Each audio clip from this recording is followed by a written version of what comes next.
പരിശുദ്ധ പരമദിവ്യകാരുണ്യത്തിന് എന്നേരവും ആരാധനയും സ്തുതിയും പുകഴ്ചയും ഉണ്ടായിരിക്കട്ടെ. ചിതറിപ്പോയ ഞങ്ങളുടെ ജനത്തെ ഒന്നിച്ചു കൂട്ടുകയും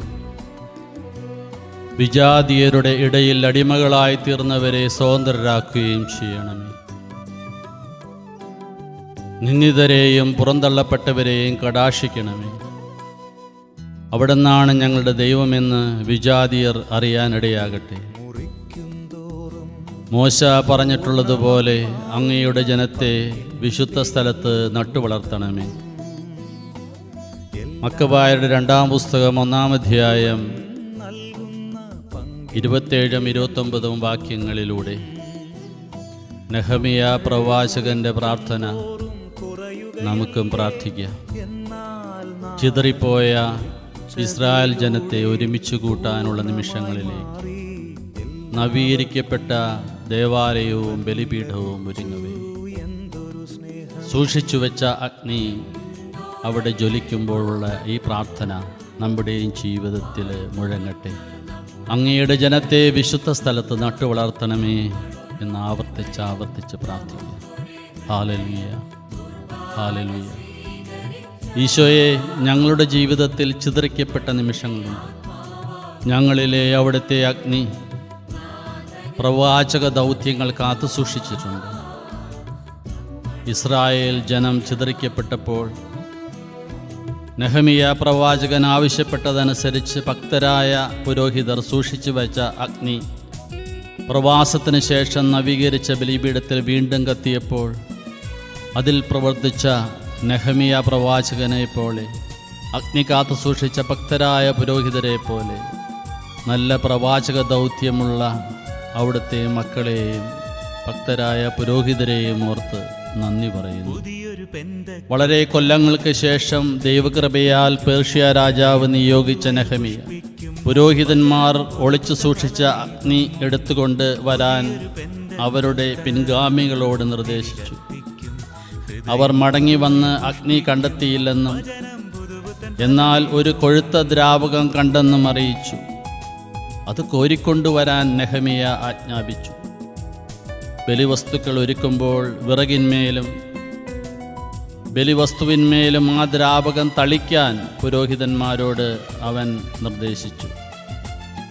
അപ്രകാരം ചെയ്തത് അല്പനേരം കഴിഞ്ഞപ്പോൾ മേഘാവൃതമായിരുന്ന സൂര്യൻ തെളിയുകയും വലിയൊരഗ്നി ആളിക്കത്തുകയും ചെയ്തു. എല്ലാവരും അത്ഭുതപ്പെട്ടു. മക്കബായരുടെ 2-ാം പുസ്തകം 1-ാം അധ്യായം 20, 21, 22 വാക്യങ്ങൾ.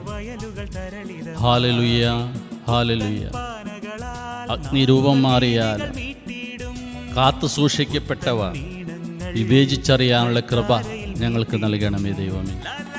അത് തിരിച്ചറിഞ്ഞ് സൂക്ഷിക്കപ്പെട്ട സ്ഥലം ഒരു പൊട്ടക്കിണറാണെങ്കിലും എത്തേണ്ടിടത്തെത്താനും തിരിച്ച് കോരിക്കൊണ്ടുവരേണ്ടവയെ കോരിക്കൊണ്ടുവരാനും ബലിപീഠത്തെങ്കിൽ അവ സമർപ്പിക്കാനും ഞങ്ങളെ അനുഗ്രഹിക്കണമേ. അവിടെ ആ അഗ്നി ജ്വലിക്കട്ടെ. ഞങ്ങളെ അവിടെ നട്ട് വളർത്തണമേ. ഈശോയെ, ഞങ്ങൾ ചിതറിക്കപ്പെടുന്ന സമയം ഞങ്ങളിലെ അഗ്നി ഒളിച്ചു വെച്ചുവെങ്കിൽ, രൂപം മാറിയ ആ അഗ്നി ദിവ്യകാരുണ്യ സന്നിധിയിൽ വീണ്ടും കൊണ്ടുവരുവാൻ ഞങ്ങൾ മടിച്ചെങ്കിൽ ഞങ്ങളോട് കരുണയായിരിക്കണമേ. ഒളിച്ചു വെക്കേണ്ട അവസ്ഥകളെ ഞങ്ങളിൽ നിന്ന് മാറ്റണമേ. പരിശുദ്ധാത്മാവ് ഞങ്ങളിൽ ജ്വലിക്കട്ടെ. കാത്തു സൂക്ഷിക്കേണ്ടവ കാത്തു സൂക്ഷിക്കാനുള്ള കൃപ ഞങ്ങൾക്ക് നൽകണമേ. വീണ്ടും വചനം പറയുന്നു, ബലിവസ്തു ദഹിച്ചു കഴിഞ്ഞപ്പോൾ ബാക്കി ഉണ്ടായിരുന്ന ദ്രാവകം വലിയ കല്ലുകളുടെ മേൽ ഒഴിക്കുന്നതിന് നെഹമിയ കൽപ്പിച്ചു. അങ്ങനെ ചെയ്തപ്പോൾ ഒരു അഗ്നിജ്വാല ഉണ്ടായി. ബലിപീഠത്തിൽ നിന്നുള്ള പ്രകാശം തട്ടിയപ്പോൾ ആ ജ്വാല കെട്ടടങ്ങി. മക്കബായരുടെ 2-ാം പുസ്തകം 1-ാം അധ്യായം 31, 32 വാക്യങ്ങൾ. ഈ വചനം നമ്മുടെ ജീവിതത്തിൽ നമുക്ക് ധ്യാനപൂർവ്വം കാത്തു സൂക്ഷിക്കാം. നമ്മിൽ കത്തേണ്ട അഗ്നി കത്തേണ്ടിടത്ത് കത്താനുള്ള കൃപ അപേക്ഷിക്കാം. പുറം ലോകത്തിൻ്റെ കണ്ണഞ്ചിക്കുന്ന ആവശ്യമില്ലാത്ത അഗ്നികളെ കെടുത്താൻ ബലിപീഠത്തിലെ ആ വലിയ സ്നേഹാഗ്നിക്ക് കഴിയും. ആ പരിശുദ്ധാത്മാ അഗ്നി കത്തിജ്വലിക്കട്ടെ.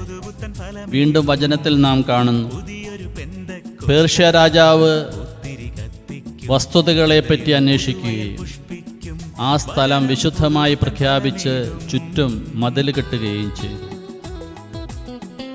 തിരുവചനം നമുക്ക് വീണ്ടും ശ്രവിക്കാം. രേഖയിൽ ഇങ്ങനെയും കാണുന്നു, ദൈവത്തിൻ്റെ അരുളപ്പാടനുസരിച്ച് കൂടാരവും പേടകവും തൻ്റെ പിന്നാലെ കൊണ്ടുവരാൻ പ്രവാചകൻ കൽപ്പിച്ചു. ദൈവം നൽകുന്ന അവകാശ ഭൂമി കാണാൻ മോശ കയറിയ മലയിലേക്ക് അവർ പോയി. അവിടെ ജെറമിയ ഒരു ഗുഹ കണ്ടു. കൂടാരവും പേടകവും ധൂപപീഠവും അതിൽ വച്ച് പ്രവേശനദ്വാരം അടച്ച് ഭദ്രമാക്കി. മക്കബായരുടെ 2-ാം പുസ്തകം 2-ാം അധ്യായം 4-5 വാക്യങ്ങൾ. Hallelujah, hallelujah.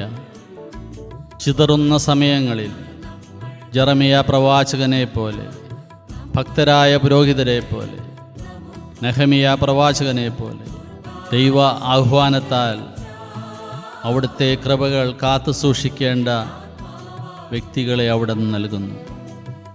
അവരെ ഓർത്ത് നന്ദി പറയുന്നു. ഹല്ലേലൂയ.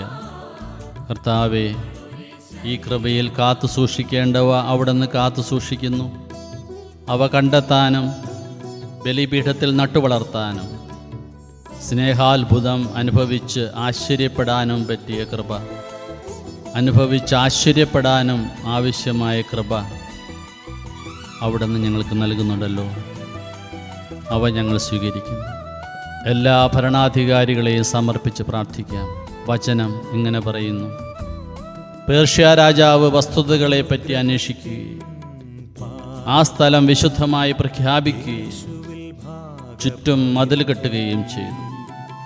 മക്കബായരുടെ 2-ാം പുസ്തകം 1-ാം അധ്യായം 34-ാം വാക്യം. അബ്രാഹത്തിൻ്റെയും ഇസ്ഹാക്കിൻ്റെയും യാക്കോബിൻ്റെയും ദൈവത്തെ, രക്ഷകനായ ഈശോയെ, പരിശുദ്ധാത്മാവിനെ തിരിച്ചറിയാനുള്ള കൃപ ലോകം മുഴുവനും നൽകണമേ.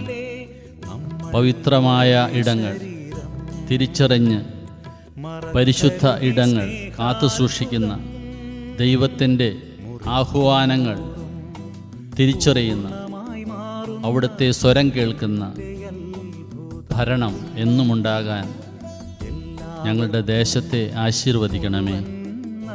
നല്ല ഭരണാധികാരികളെ നൽകുകയും ചെയ്യണമേ. ഈ നിയോഗങ്ങൾക്കായി നമുക്ക് ആശീർവാദം സ്വീകരിക്കാം.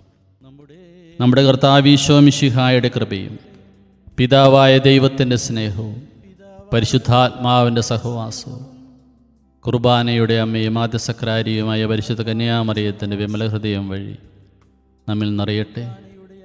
പരിശുദ്ധാത്മാവിൻ്റെ വരദാനങ്ങളും ഫലങ്ങളും നമ്മിൽ പൂർണ്ണമാകട്ടെ. എന്നും അവിടുത്തെ ബലിപീഠത്തിങ്കൽ നട്ടുവളർത്തിയ ചെടിയായി നമ്മൾ വളരട്ടെ. മോശ കണ്ട മുൾപ്പടർപ്പ് പോലെ അൾത്താരയിലെ ആ സ്നേഹാഗ്നി തിരിച്ചറിയാനും എന്നും നമ്മിൽ ജ്വലിക്കുന്ന അഗ്നിയാൽ ഈ ഭൂമിയിൽ ദൗത്യം പൂർത്തിയാക്കി സ്വർഗോന്മുഖരായി ജീവിക്കാനും നമുക്ക് കഴിയട്ടെ. Hallelujah, hallelujah, hallelujah.